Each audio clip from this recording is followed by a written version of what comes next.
করবে, কংগ্রেস মানবে না মানবে না মানবে না। তাহলে আমরাও তাহলে বিজেপি দপ্তরে যেতে থাকবো,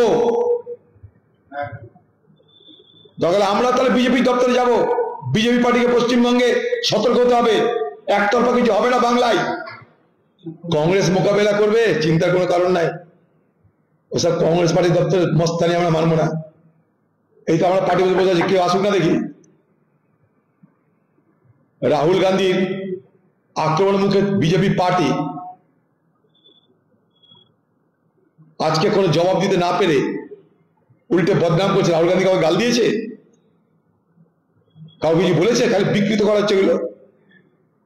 রাহুল গান্ধী কি বলছে সেটা জানার চেষ্টা না করে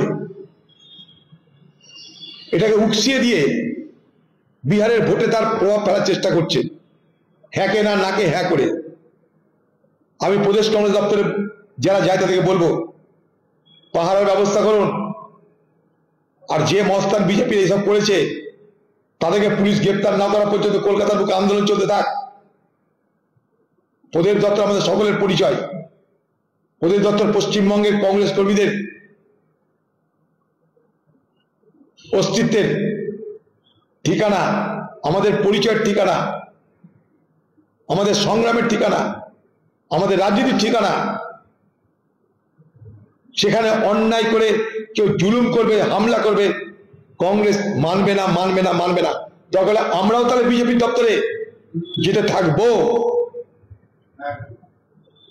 তাহলে আমরা তাহলে বিজেপি দপ্তরে যাব। বিজেপি পার্টিকে পশ্চিমবঙ্গে সতর্ক হতে হবে, একতরফা কিছু হবে না বাংলায়।